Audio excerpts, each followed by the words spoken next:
बिस्मिल्लाहिर्रहमानिर्रहीम। अस्सलाम वालेकुम नाज़रीन, आप देख रहे हैं अनोखा अंदाज। मैं आपका होस्ट जमाल सिद्दीकी। उम्मीद करता हूँ आप खुश व खुर्रम होंगे। नाज़रीन इकराम, आज की सियासत में हसरतों पर आंसू बहा के वाला जो मामला है वो चल रहा है, क्योंकि मौलाना फजलुर रहमान सदारती कुर्सी के ऊपर बैठते हुए नजर नहीं आ रहे, तो दूसरी जानिब इमरान खान की साबका अहलिया और बच्चों को हरासा करने का मामला इस वक्त उरूज पे पहुंच चुका है। कहा यह जा रहा है कि आबिद शेर अली की जानिब से यह कहा गया है कि इमरान नियाजी की साबका अहलिया के घर के बाहर जो है एहतजाज किया जाएगा ताकि उसके बच्चों को पता चले। मतलब एक तो मामला किसी और नहज पे पहुंच चुके हैं, मगर ये एक तरफ से नहीं है, आबिद शेर अली की तरफ से नहीं है, ये पीटीआई की भी तरफ से है। मामला क्यों इतना खराब हो चुका है कि फैमिलीज को जो है आड़े हाथों लिया जा रहा है, जबकि उनकी साबका अहलिया हैं उनको जो है इस मामले में घसीटा जा रहा है, और जो उनके बच्चे हैं उनको जो कि सियासत से जिनका ताल्लुक नहीं। सन 2014 के इलेक्शन की एक कैंपेन के दौरान इमरान खान साहब अपने दोनों बच्चों के साथ स्टेज पर मौजूद थे, उसको बेस बना के कहा जा रहा है कि ये भी सियासत में थे और अब कैसे अलग हैं। मगर हमने देखा कि ये वो वाहिद जो क्लिप था उसके बाद से उन सियासत में वो नजर नहीं आए उनके बच्चे, ना ही उनके किसी भी ट्रिप के ऊपर उनके बच्चे शामिल थे। पर्सनल छुट्टियों के ऊपर गए तो वो अपने बच्चों से मिले, या उनके बच्चे पाकिस्तान आए तो उनसे मिले, मगर कभी भी मीडिया की जीनत नहीं बने और ना बनने का मौका इमरान खान ने दिया, क्योंकि मौरूसी सियासत के खिलाफ रहे हैं। मगर अब इस वक्त मामला बड़े अलग रुख पे चले गए हैं। हामिद मीर का ट्रेंड बन गया है। हामिद मीर ने कैटेगोरिकली इस हवाले से कहा कि दोनों जानिब जमायमा गोल्ड स्मिथ की ट्वीट के ऊपर भी कहा कि मेरा उनके बच्चों से कोई, मेरा और बच्चों का सियासत से कोई ताल्लुक नहीं है और ख़ास तौर पे पीटीआई से कोई ताल्लुक नहीं है।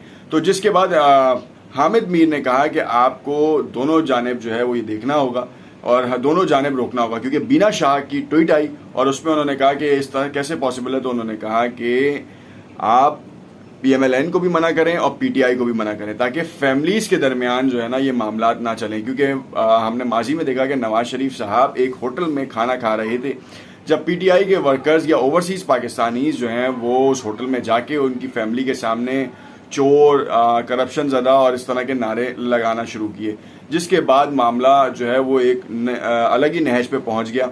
और इस वक्त सिविल वॉर या खाना जंगी वाला हिसाब किताब है, क्योंकि पीटीआई के वर्कर्स हों या फिर अपोजिशन पार्टीज के वर्कर्स हों, इस वक्त 13 जमातों के इत्तेहाद के वर्कर्स एक तरफ हैं और एक पीटीआई एक तरफ है। कल कराची में होने वाला जलसा, बल्कि आज जो होने वाला जलसा है उसके हवाले से भी कहा जा रहा है कि कराची में ये जलसा कामयाब नहीं होगा, जबकि पाकिस्तान तहरीक इंसाफ ये क्लेम कर रही है कि ये तारीख का सबसे बड़ा जलसा है।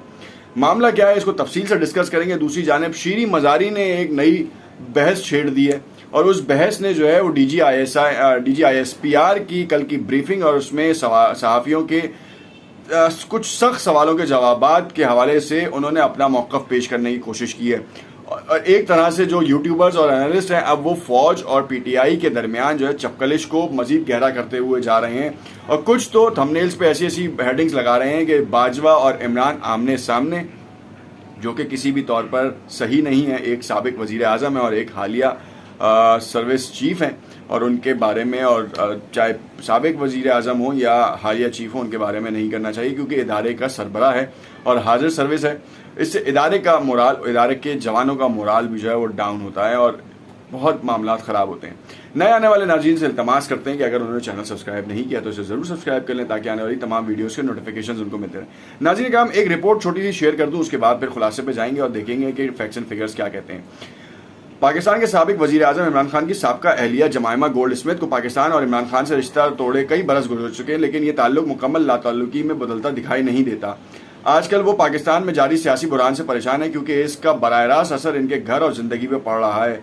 मुस्लिम लीग नून के रहनुमा आबिद शेर अली ने एक ट्वीट के जरिए अपनी जमात के हामियों से कहा कि वो इतवार को जमायमा गोल्ड स्मिथ के घर के बाहर एहतजाज में शामिल हुआ। आबिद शेर अली का ट्वीट में कहना है कि वो इमरान खान के बच्चों को बताना चाहते हैं कि इनके वालिद कैसे हैं। आबिद शेर अली ने न सिर्फ अपनी ट्वीट में एहतजाज की कॉल दी, बल्कि इस पोस्टर पर जमायमा के घर का पूरा पता भी लिख दिया। ये तो सरासर गलत है। मगर जब हम तस्वीर का दूसरा रुख देखते हैं तो पीटीआई के कुछ शरपसंद लोग कह लें या कुछ शरपसंद पीटीआई में शामिल होकर उन्होंने बहुत से ऐसे अलकाबात ख़वातीन के हवाले से, चाहे वो आसमत शराजी हो, गरीदा फारूकी हो या फिर मुतादिद और ख़वातीन हो, चाहे मरियम नवाज़ हो, मरियम औरंगज़ेब हो शीरी रहमान हो, बहुत से जो पॉलिटिशियंस हैं या कह लें कि आप बहुत सी ऐसी ख़वातीन जो सोशल एक्टिविस्ट हैं उनके ख़िलाफ़ बहुत ही नाज़ेबा अलक़ाबात ट्विटर के ऊपर नवाजे और उनके ख़िलाफ़ बहुत कैंपेन्स की। आसमा शिराजी के मुतालिक तो आपको मालूम है कि बहुत ज़्यादा कैंपेन्स की गई हैं। एक तरफ होना या दूसरी तरफ होना, बात सारी ये है कि आप किस तरीके से चीज़ों को लेके जा रहे हैं। अगर आप सहाफ़ती उसूलों को मद्देनज़र रखते हुए काम करें तो बहुत बेहतर है, और नहीं करते तो फिर इसके लिए जर्नलिस्टिक प्लेटफॉर्म्स हैं, फैक्ट चेकर्स हैं, जहां पे आप जो है वो चीज़ों को अपने लिहाज से अपनी जो तशरीह है वो आप दे सकते हैं, जिसके बाद सहाफ़ियों के ऊपर कदगन भी लग सकती है। बहुत से चैनल्स जो हैं वो अपने सहाफ़ियों को इन चीज़ों के बारे में बाकायदा तौर पर ब्रीफ करते हैं कि आपको लिमिट्स क्रॉस नहीं करनी। अगर एक पार्टी को अच्छा साबित करने के लिए गैर ज़रूरी सहारा लिया जाए तो ये भी गलत है, और एक पार्टी जो अपनी अच्छाई साबित नहीं कर पा रही और दूसरे लोग उनकी अच्छाइयाँ बयान करें तो इसका मतलब ये भी नहीं है कि लिफाफा जर्नलिज्म या येलो जर्नलिज्म चलना शुरू हो गई है। इस चीज़ का ख्याल रखें। अब सीन ये है कि एक पोस्टर जो शेयर किया गया उसने तारीख बदल दी। जमाइमा और उनके बच्चे, जो कि इमरान खान के बच्चे भी हैं, उनके लिए बहुत ज़्यादा मुश्किलात हुई। लंदन के इलाके में जहाँ उनका घर है वहाँ पर जो है वो इस वक्त भी सिक्योरिटी अलर्ट है, क्योंकि वो ये नहीं चाहते कि पाकिस्तानी सियासत का रंग जो है वो वहाँ पड़े उनके मुल्क में। आपने देखा कि नवाज शरीफ के खिलाफ बहुत से केसेस भी हुए वहाँ पे, वो बरी ज़िम्मा हो गए। अल्ताफ़ हुसैन के खिलाफ केसेस हुए, बरी ज़िम्मा हो गए। अब जब DGISPR ने एक प्रेस कॉन्फ्रेंस की जो कि 15 दिन पहले होनी थी, मोहसिन बेग के मुताबिक एक प्रोग्राम में उन्होंने कहा, अब जब उन्होंने की और उसके बाद उन्होंने तमाम चीज़ों को क्लियर किया तो शीरी मज़ारी जो हैं वो आई और उन्होंने आने के बाद एक ट्वीट किया। उसमें उन्होंने कहा कि जी फ़ौज ने हमसे रब्ता किया, हमने रब्ता नहीं किया। परवेज़ खटक वज़ीर दिफा थे उस वक्त, उन्होंने 3 ऑप्शंस के बारे में भी बात की। अब उसके बाद सहाफ़ी जो हैं वो ये पूछने शुरू हो गए कि आप बताएं कि उन्होंने तो ये बयान दिया था, उन्होंने तो ये कहा था। मरासले के चक्कर में दोनों पार्टियां यानी कि अपोजिशन जमातें अपने अपने उसूलों पे ले जा रही हैं कि जी देखें कॉन्स्पायरेसी तो थी नहीं, ये तो इन्होंने झूठ बोला।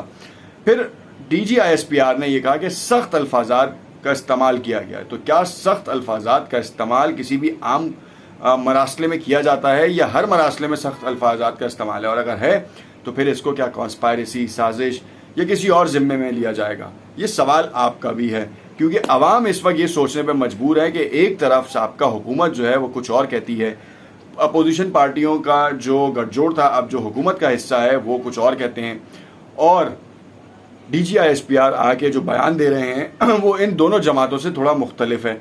दोनों जमातों को मिलाने और पाकिस्तान की सालमियत पे बात कर रहे हैं। तो यहाँ पे मामला कहाँ जा रहा है इसके हवाले से भी आपको अपने इस व्लॉग में जो खबर दे चुके हैं, और नेक्स्ट व्लॉग में इसके हवाले से बेहतरीन खबर देंगे, क्योंकि कराची का जलसा तारीखी जलसा कहा जा रहा है। तोशा खाना के हवाले से इस वक्त और मजीद अपडेट्स आती जा रही हैं। मौलाना फजलुर रहमान के सदारत पे बैठने के इम्कानात कम हैं, क्योंकि जरदारी साहब ये कुर्सी लेंगे और अपने ऊपर जो इल्ज़ामात हैं या जो केसेस हैं उससे बरी ज़िम्मा होने के लिए इस कुर्सी का होना बहुत ज़रूरी है। देखना यह है कि ऊँट किस करवट बैठेगा। कमेंट्स में अपनी राय से ज़रूर आगाह कीजिएगा। शुक्रिया।